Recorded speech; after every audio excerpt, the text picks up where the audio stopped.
Wuhan शहर से शुरू होकर दुनिया में फैला है और वो एक महामारी बन चुका है। वाह! अब ये बताओ कि ये कोरोना वायरस आखिर फैलता कैसे है? हाँ, किसी संक्रमित व्यक्ति के संपर्क में आने से या फिर उसके खांसने छींकने से।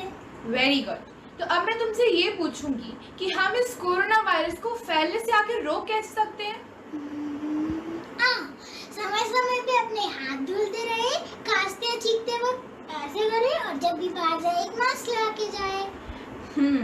तो अब मैंने एक और चीज कुछ सुनी थी, क्या था वो? Physical distancing. ये फिजिकल डिस्टेंसिंग क्या है?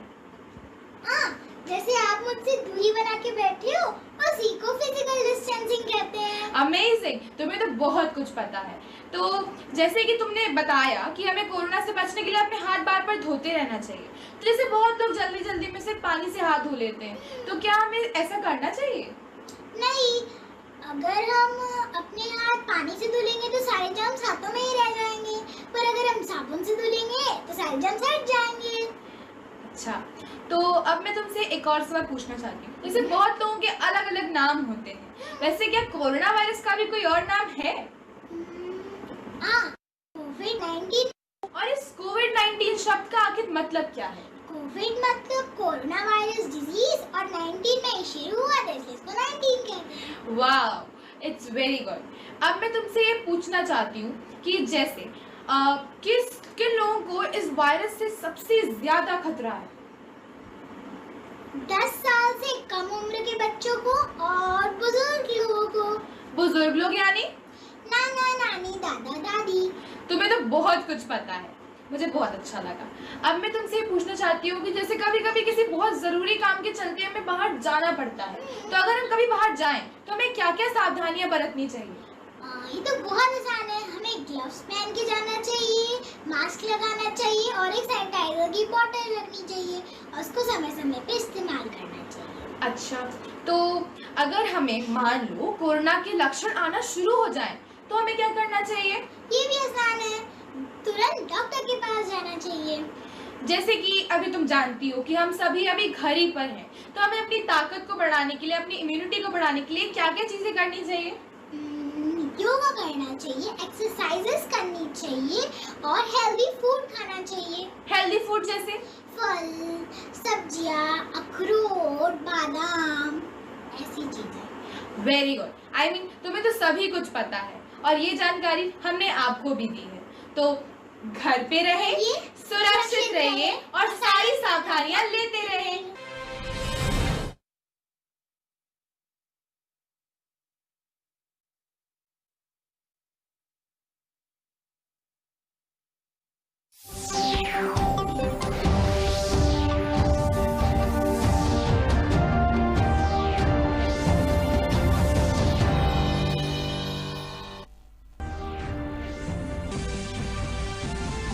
इमरजेंसी की आज 45वीं सालगिरह है। वज़ीर-ए-आज़म नरेंद्र मोदी ने ट्वीट कर कहा कि इसे मुल्क पर थोपा गया था। जिन लोगों ने जमहूरियत की हिफाजत के लिए जद्दोजहद की, अज़ियतें बर्दाश्त की, उनको शत शत नमन। मरकजी काबीना की जानिब से खला के शोबे में इस्लाहात के लिए किए गए फैसले पर इसरो के चेयरमैन के सिवन ने कहा कि खलाई शोबा भारत की सनती बुनियाद में इजाफा करने में अदा कर सकता है अहम रोल। कोविड-19 के इन्फेक्शन के दौरान बड़े पैमाने पर कामगारों और मजदूरों को अपने अपने गांव लौटने पर उनकी बाज़ाबादकारी के लिए चलाई जा रही प्रधानमंत्री गरीब कल्याण योजना से मिली है राहत।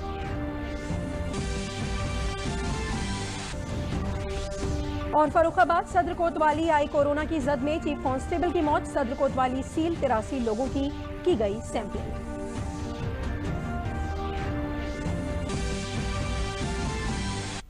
आदाब, मैं हुदीबा हाशमी और अब खबरें तफसील से। वज़ीर-ए-आज़म नरेंद्र मोदी ने कहा है कि आज से ठीक 45 साल कब्ल मुल्क पर इमरजेंसी थोपी गई थी। इस वक्त तो भारत की जमहूरियत की हिफाजत के लिए जिन लोगों ने जद्दोजहद की, अज़ियतें बर्दाश्त की, उन सबको मेरा शत शत नमन। उनका ईसार और कुर्बानी मुल्क कभी नहीं भूल पाएगा। वज़ीर-ए-आज़म ने ट्वीट कर एक वीडियो शेयर किया। मरकजी वजीर दाखिला अमित शाह ने इमरजेंसी के 45 साल मुकम्मल होने पर कांग्रेस पार्टी पर निशाना लगाया। उन्होंने ट्वीट कर कहा कि आज से 45 साल कबल एक कुनबे के इक़्तिदार की भूख के सबब मुल्क में इमरजेंसी नाफिज हुई। रातों रात मुल्क को जेल में तब्दील कर दिया गया। प्रेस, अदालत, बोलने की आज़ादी, सभी को कुचल दिया गया। गरीबों और दलितों पर मजालिम ढाए गए। लाखों लोगों की कोशिशों से इमरजेंसी हटी। भारत में जमहूरियत की दोबारा बहाली हुई, लेकिन कांग्रेस पार्टी में इसकी अदम मौजूदगी रही।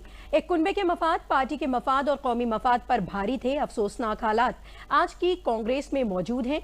CWC की हालिया मीटिंग के दौरान कांग्रेस के सीनियर और नौजवान अरकान ने कुछ मामलों को उठाया, लेकिन उन्हें खामोश करा दिया गया। कांग्रेस पार्टी के एक तर्जुमान के बगैर सोचे समझे बर्खास्त कर दिया गया। अफसोसनाक सच्चाई यह है कि कांग्रेस में लीडर घुटन महसूस कर रहे हैं। भारत में एक मुखालिफ पार्टी के तौर पर कांग्रेस को खुद से ये सवाल पूछने की जरूरत है, कांग्रेस पार्टी के अंदर इमरजेंसी वाली जहनियत क्यों मौजूद है? जो लीडर एक कुनबे से ताल्लुक नहीं रखते, उन्हें बोलने क्यों नहीं दिया जाता?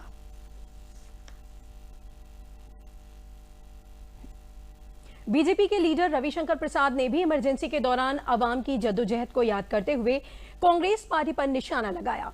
उन्होंने कहा है कि आज के दिन जमहूरियत का गला घोटा गया था, आवाम की आजादी छीनी गई थी, प्रेस की आजादी पर लगाम लगी थी, अदलिया पर रोक लगाई गई थी। बीजेपी के कारकुनान ने इमरजेंसी की जोरदार मुखालिफत की थी। हमारे लीडर जेल गए, अजियतें बर्दाश्त की, प्रेस की आजादी और अदलिया की आजादी के लिए जद्दोजहद की गई। और कई लोग सैकड़ों हजारों संघ के स्वयंसेवक भयंकर यातनाएं झेली, और ये सब किया हम लोगों ने 3 आजादी के लिए। नंबर 1 भारत के लोगों की आजादी, नंबर 2 प्रेस मीडिया की आजादी, और नंबर 3 न्यायपालिका की आजादी। तो हम लोग तो इस संघर्ष से निकले हुए हैं, इसके लिए पीड़ा सही है इन तीनों आजादी के लिए। और हमारा ये संकल्प भारत के लोगों की आजादी, मीडिया की आजादी और न्यायपालिका की आजादी के लिए हमेशा समर्पित रहेगा। बीजेपी के कौमी सदर जेपी नड्डा ने ट्वीट कर कहा है कि भारत उन सभी अजीम शख्सियात को नमन करता है जिन्होंने सख्त अजियतें बर्दाश्त करने के बाद भी इमरजेंसी की जोरदार मुखालिफत की। ये हमारे सत्याग्रहियों की मेहनत ही थी जिससे भारत के जमहूरी इक़्तिदार ने एक तानाशाही वाली ज़हनियत पर कामयाबी के साथ जीत हासिल की।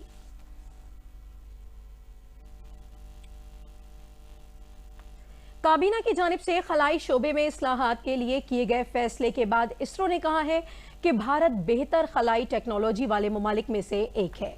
खलाई शोबा भारत की सनती बुनियाद को बढ़ाने में अहम रोल अदा कर सकता है। Department of Space will promote private sector space activities to enable it to provide end-to-end space services, including building and launching of rockets and satellites, as well as providing space-based services on commercial basis. Till now, ISRO only has been carrying out this research and development as well as operational activities in the area of launch vehicle, satellite, launching as well as developing satellite. This will not only result in an accelerated growth of this sector, but will enable Indian industry to be an important player in the global space economy. With this, there is an opportunity for large-scale employment in the technology sector and India becoming a global technology powerhouse. प्रधानमंत्री गरीब कल्याण योजना के तहत गरीब मजदूरों को कई तरह की मुख्तलिफ स्कीमों का फायदा दिया जा रहा है। इस स्कीम के तहत जिससे ये मजदूर अपने घर के आसपास काम करके अपने कुनबे की गुजर बसर कर सकें और इस काम के जरिए आमदनी भी हो। प्रयागराज महकमे बागबानी के जरिए खास स्कीम चलाई गई है। गरीब मजदूरों को इस स्कीम के तहत फायदा दिया जा रहा है। जिला बागबानी अफसर प्रतिभा पांडे ने बताया कि इस स्कीम के तहत मजदूरों को फलदार कलमी पौधे मुफ्त तकसीम किए जा रहे हैं, जिसमें आम, अनार, कटहल, अमरूद, जामुन वगैरह के पौधे दिए जा रहे हैं, जिनको ये अपने इलाके में लगाकर आने वाले वक्त में इन पौधों के जरिए उनके फलों को फरोख्त करके अपना गुजर बसर आसानी से कर लेंगे। और इन पौधों को लगाने के एवज में मनरेगा स्कीम में दी जाने वाली 201 रुपए की रकम योमिया के हिसाब से उनके अकाउंट में बराह रास्त फराहम कराई जाती है। जिससे उनको काम के साथ साथ कलमी फलदार पौधों का फायदा भी मिल रहा है। इन पौधों को लगाते हुए मुस्तफीदीन सुनील कुमार, विनय कुमार और दीगर मुस्तफीदीन ने बताया कि हुकूमत की इस स्कीम से हम लोगों को दोहरा फायदा होगा। प्रतिभा पांडे ने बताया कि प्रयागराज में 20 तरक्याती ब्लॉकों में 221 हेक्टेयर जमीन पर शजरकारी की जाएगी। इस स्कीम से मजदूरों को बहुत फायदा मिल रहा है। भी होगा और मनरेगा से हमको 201 रुपए मिलता भी है। हाँ।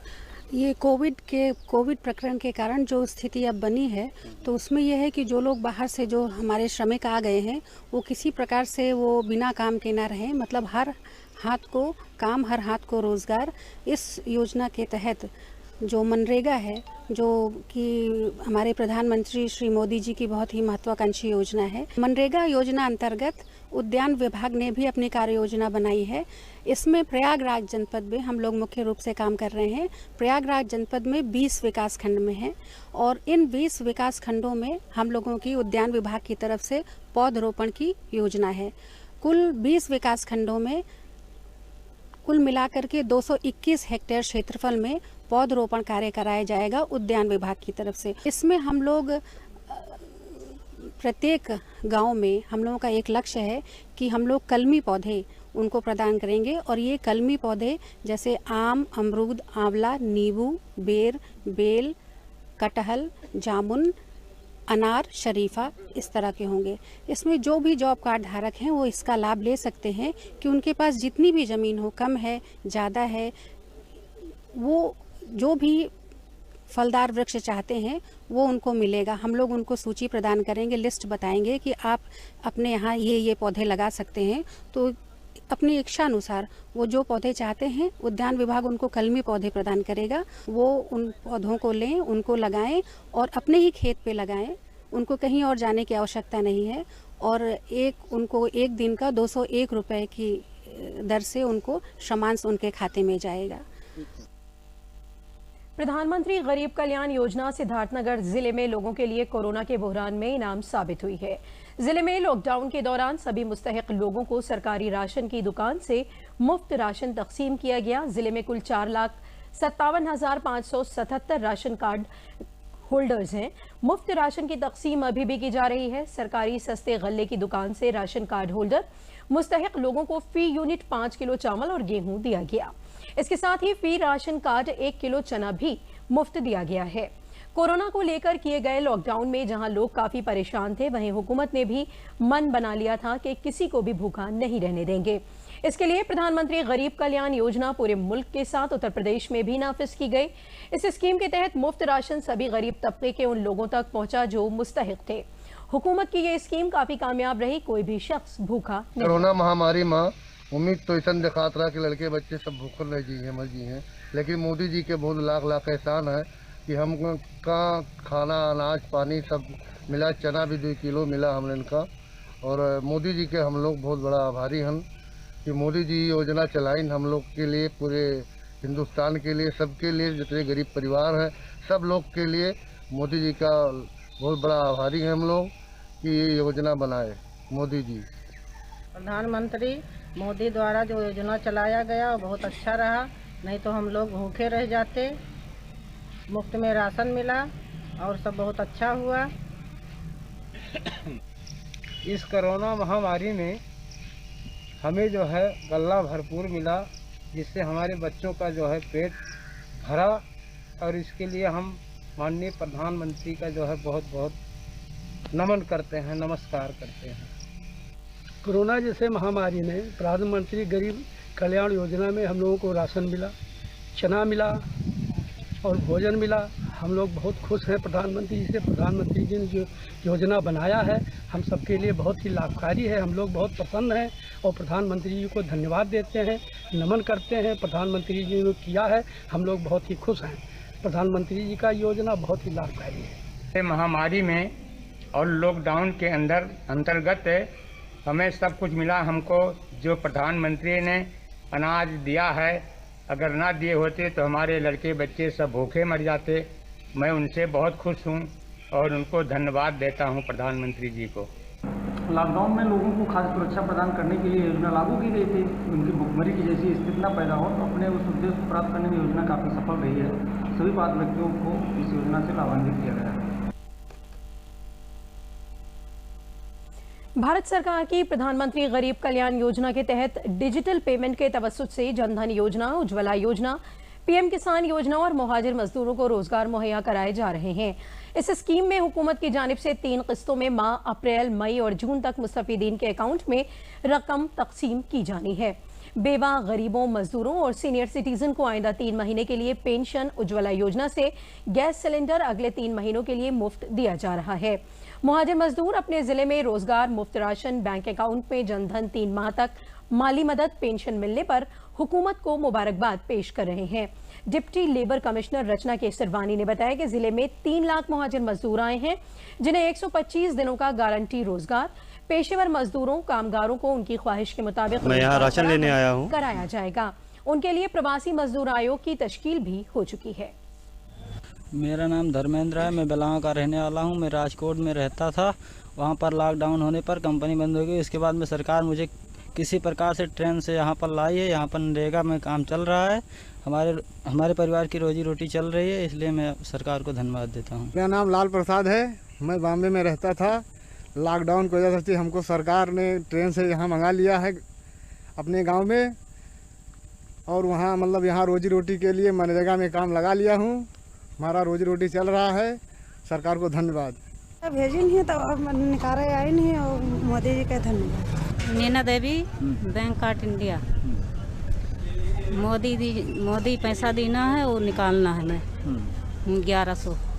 हम आए बैंक में, मोदी जी ने जो जनधन खाते में पैसे दिए हैं उसी को निकालने आए हैं, और मोदी जी को धन्यवाद। राशन लेने आए हैं, राशन की दुकान पे राशन तो मिल रहा है, फ्री मिल रहा है। उनको मोदी जी को धन्यवाद देते हैं, मोदी जी ने बहुत कुछ किया है। मुझे प्रधानमंत्री जी का जो सम्मानित 2000 रुपये है, मुझे 5 किस्त प्राप्त हो गया है। मैं प्रधानमंत्री जी से बहुत खुश हूँ और सारी व्यवस्थाएं हमको मिलती हैं। इस लॉकडाउन में जो पैसा हमको मिला प्रधानमंत्री जी का सम्मान निधि, उससे हमारे सारे खर्चे चले। हम बहुत उससे संतुष्ट हूँ, इसलिए हम माननीय प्रधानमंत्री जी को धन्यवाद देता हूँ। हमारे माननीय प्रधानमंत्री नरेंद्र मोदी जी ने एक रोजगार अभियान, जिसको गरीब कल्याण सहायता योजना का नाम दिया गया है, उन्होंने शुभारंभ किया है। और ये बेसिकली उन स्टेट में और उन जिलों पे फोकस है जहाँ पर लेबर माइग्रेट करके अपने जनपदों में आया है, यानी प्रवासी मजदूरों की संख्या अधिक है। 125 दिन गारंटीड योजना और रोजगार की बनाई गई है। एक ऐसी योजना जो उनके रुचि के मुताबिक हो। ऐसा नहीं कि अगर वो कोई काम मोची का करता चला आ रहा है लेकिन बागवानी करना चाहता है तो बागवानी में उससे काम कराया जाए, और उसको रोजगार देने के लिए अगर कोई सार्वजनिक संपत्ति क्रिएट होती है गवर्नमेंट के फंड से तो वो भी बने। जैसे तालाब हम खुदवाते हैं तो तालाब हमारा एक स्थायी संपत्ति होती है। उत्तर प्रदेश सरकार में माननीय मुख्यमंत्री श्री योगी आदित्यनाथ जी ने इसके इम्प्लीमेंट के लिए बड़ी पुख्ता योजना बनाई है। उन्होंने इस सबसे पहले तो रोजगार आयोग का गठन कर दिया। आप जानते हैं प्रवासी श्रमिक आयोग गठन करने की सूचना पहले ही सूचित आप सबको दिया जा चुका है। अब उत्तर प्रदेश से अगर कोई लेबर स्किल अनस्किल्ड प्रवास करता है रोजगार के लिए तो वो आयोग जो है नियामक संस्था के रूप में उनको विनियमित करेगी और उनका डाटा रखेगी और देखेगी कि अगर किसी मुसीबत और किसी संकट में है तो राज्य सरकारों से लाइजनिंग करके उनको हम अच्छी तरह से लाए। कि अपने ज़िले में गोंडा मंडल में 3 लाख लोगों ने लैंड किया है, और हमारे यहाँ के मजदूर जाए तो बार्गेनिंग करके जाए अपने ऑक्युपायर से, और नहीं तो 125 दिन का रोजगार उसकी रुचि के मुताबिक वाजिब दाम पे करने के लिए प्रधानमंत्री ग्रामीण कल्याण योजना है। मुल्क के साथ साथ फर्रुखाबाद जिले में भी कोरोना वायरस के मुतासरीन की तादाद में इजाफा होता जा रहा है। इसी के साथ फर्रुखाबाद सदर कोतवाली में तैनात 58 साल के चीफ कांस्टेबल ओम प्रकाश शर्मा की कोरोना वायरस से मौत हो गई, जिससे पूरे पुलिस महकमे में खलबली मच गई। आनन फानन में सदर कोतवाली का काम दूसरे थाने में शिफ्ट कर पूरी कोतवाली को सैनिटाइज करा के 3 दिन के लिए कोतवाली अहाते को सील कर दिया गया। इसी के साथ सदर कोतवाली में तैनात तकरीबन 83 लोगों के स्टाफ की कोरोना जांच के लिए सैंपलिंग की गई। फर्रुखाबाद जिले में कोविड-19 के मुतासरीन की तादाद में मुसलसल इजाफा होता जा रहा है। सदर कोतवाली के पूरे स्टाफ का ITI कैंपस में कोरोना वायरस के टेस्ट के नमूने लेकर पूरे स्टाफ को क्वारंटीन कराया जा रहा है।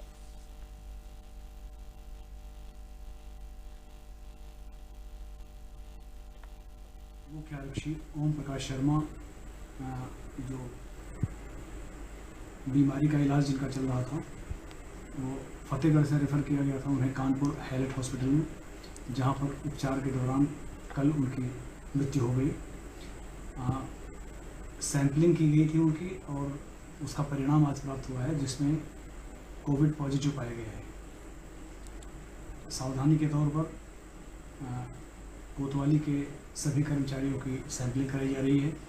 कोतवाली को सील करके पास के थानों से वहाँ की कार्य संचालन की व्यवस्था की जा रही है।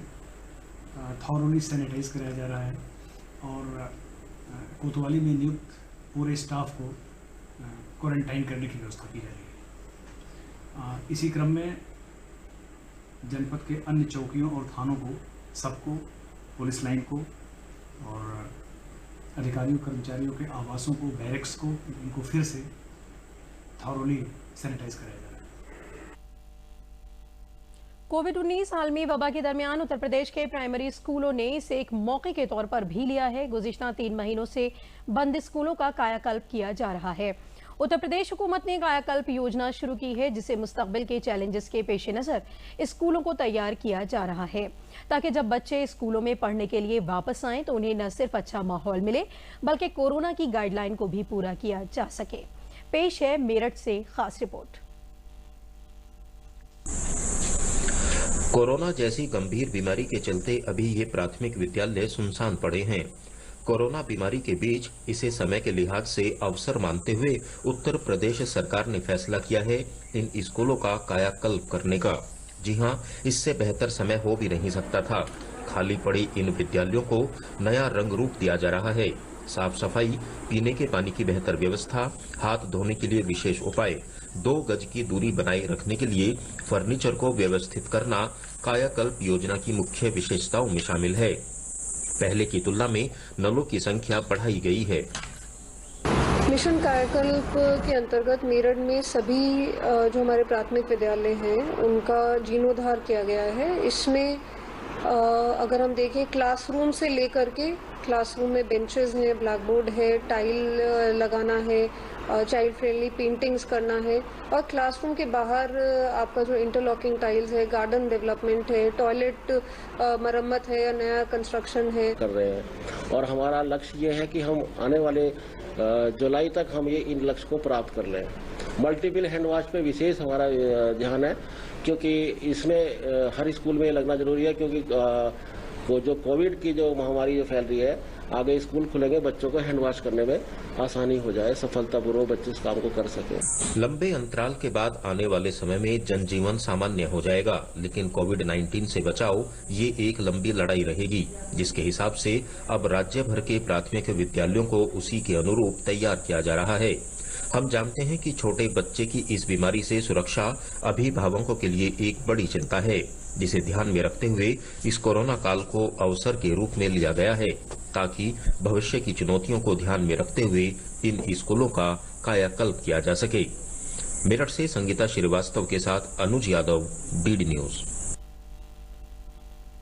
वाराणसी का नौका विहार दुनिया भर में मशहूर है, लेकिन लॉकडाउन के सबब इसे भी रोक दिया गया था।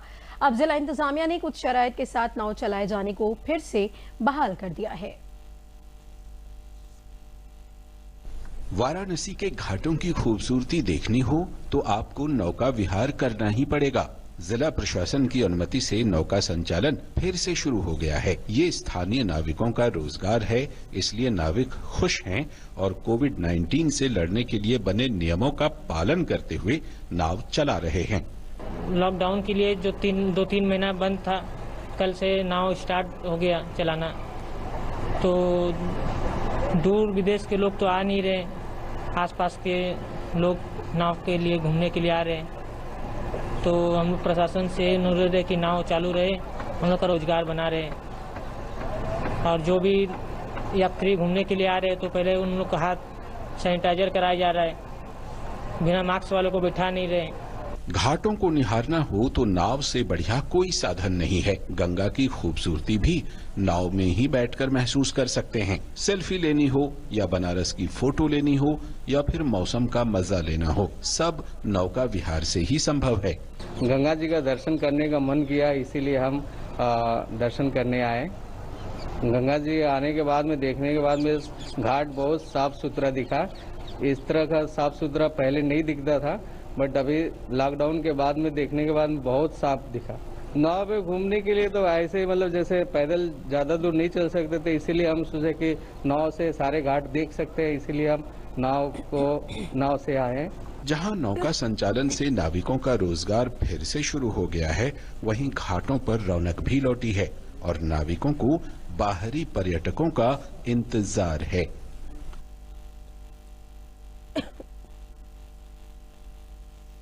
कोरोना वायरस को शिकस्त देने में जिला हापुड़ के सेल्फ हेल्प ग्रुप का अहम रोल अदा कर रहे हैं और इन ग्रुप्स की खवातीन मास्क बनाकर खुद कफील भी हो रही हैं और अपने कुनबे का गुजर बसर भी कर रही हैं। लॉकडाउन नाफिज होने के बाद यहां एक तरफ मजदूरों को नौकरी के लिए चारों तरफ भागना पड़ रहा था, तो वहीं हुकूमत की जानिब से चलाए जा रहे सेल्फ हेल्प ग्रुप के जरिए खवातीन को घर बैठे मास्क बनाने का काम मिला और खवातीन ने लॉकडाउन में कई हजार मास्क बनाकर फरोख्त किए और खवातीन ने खुद कफील बनकर अपनी आमदनी को दोगुना किया। सेल्फ हेल्प ग्रुप ने अब तक कई हजार मास्क तैयार किए हैं, जिनमें से तकरीबन सभी मास्क फरोख्त हो चुके हैं। मास्क अच्छी क्वालिटी के होने के सबब उनकी डिमांड आसपास के इलाके में बढ़ रही है। वहीं अफसर भी वक्त वक्त पर जाकर सेल्फ हेल्प ग्रुप के बारे में मालूमात हासिल कर रहे हैं।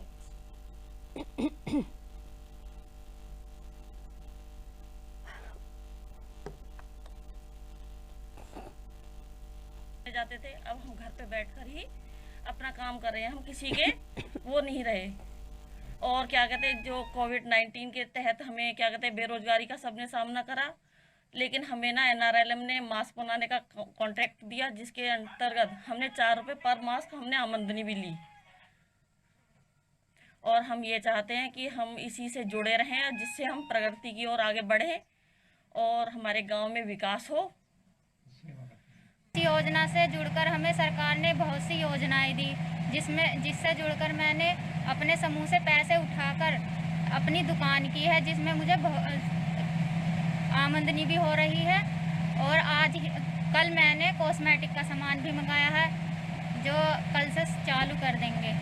और उत्तर प्रदेश राज्य ग्रामीण आजीविका मिशन के तहत हम समूह में जुड़े हुए हैं, जिसमें हम सभी दीदियाँ मास्क बना रहे हैं। हम डेली हमारे पास ऑर्डर, और अभी सुबह भी मैं DDO सर को मास्क दे के आई हूँ। 500 मास्क की डिलीवरी करी है हमने, और इससे पहले भी अभी हमने पिछले टाइम पे मास्क बनाए, तो हमने 5000 मास्क पीछे ही बनाए हैं। मतलब डेली हमारे पास ऑर्डर है, और अभी 6000 मास्क का ऑर्डर हमें अभी मिला है सुबह ही। जो हमारे समूह की दीदियाँ पीरनगर ग्राम पंचायत में इस वक्त जो मास्क बन रहे हैं, NRLM स्कीम के तहत सरकार की एक योजना है, उसके तहत कोविड-19 में सरकार के द्वारा जो दिशा निर्देश दिए गए हैं कि चेहरे को ढकना जरूरी है, चेहरे पर मास्क लगाना जरूरी है, तो यहाँ पर बड़े स्तर पर मास्क बन रहे हैं। पिछले लगभग 2, 2.5 या 3 महीने से मास्क बनाने का काम चल रहा है और समूह की दीदियाँ बहुत अच्छा काम कर रही हैं। पिछले 2.5-3 महीने में कम से कम यहाँ से 6000 मास्क निर्मित हुए हैं, जो न केवल विकासखंड बल्कि जिला स्तर पर भी गए हैं। जिलाधिकारी महोदया, SP महोदय और जिले स्तर पर जो हमारे विभाग हैं, जो विभाग अधिकारी हैं, उनको यहाँ से मास्क पहुँचाए गए हैं। यहाँ पे भी और विकासखंड के और बहुत सारे गांव हैं, दूसरे गांव भी कई जगह वहाँ पर मास्क बन रहे हैं।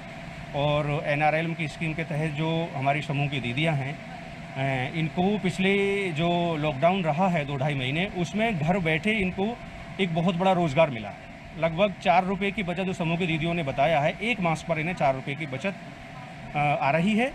और ना केवल ये अपनी बचत कर रही हैं, आत्मनिर्भर बन रही हैं, बल्कि एक जो सेवा का भाव है, यानी कम कीमत पर मास्क बनाकर जो लोगों को दिए जा रहे हैं, वो भी एक बहुत बड़ा काम है।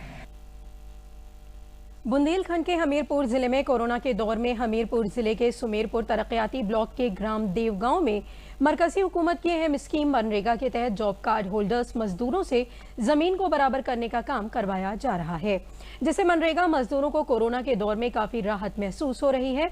मजदूरों को उनके ही गांव में रहकर काम मिल रहा है। मजदूरों का कहना है कि मनरेगा योजना में काम मिलने से अब हमें काफी राहत महसूस हो रही है और हमें काम की तलाश में कहीं बाहर नहीं जाना पड़ रहा है। जिला तरक्याती अफसर विकास मिश्रा ने बताया कि हमीरपुर जिले के 7 ब्लॉकों की 330 ग्राम पंचायतों में मनरेगा योजना में हर रेवेन्यू ग्राम पंचायतों में काम मनरेगा के तवसुत से कराया जा रहा है।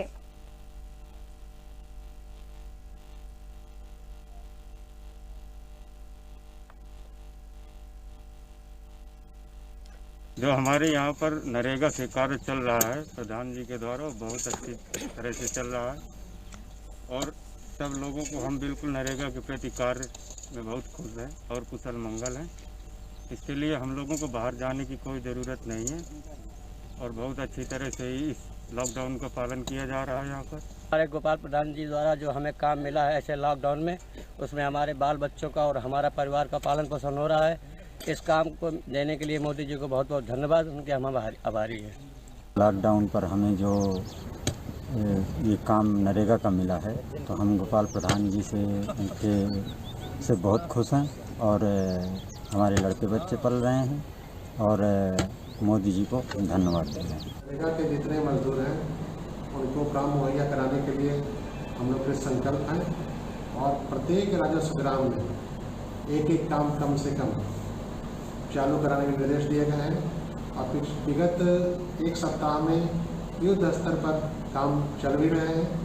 अभी आज की डेट में 27,000 मजदूर एक दिन में लगे हुए हैं और अभी चूँकि अगर ग्रीष्म ऋतु है तो नाला खुदाई के लिए नालों को चिन्हित किया गया है। तालाबों में अभी तालाब की खुदाई काम चल रहा है और युद्ध स्तर पर हम लोग कार्रवाई कर रहे हैं।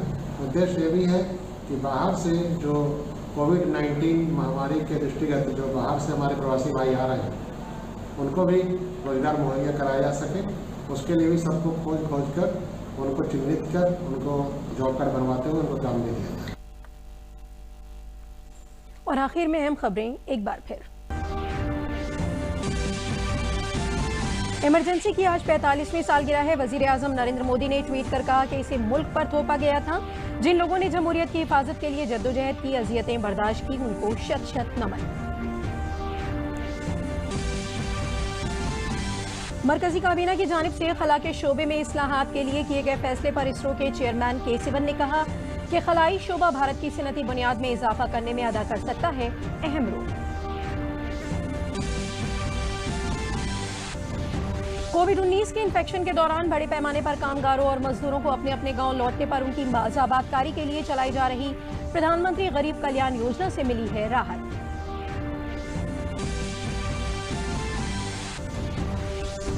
और फर्रुखाबाद सदर कोतवाली आई कोरोना की जद में, चीफ कांस्टेबल की मौत। सदर कोतवाली सील 83 लोगों की गई सैंपलिंग।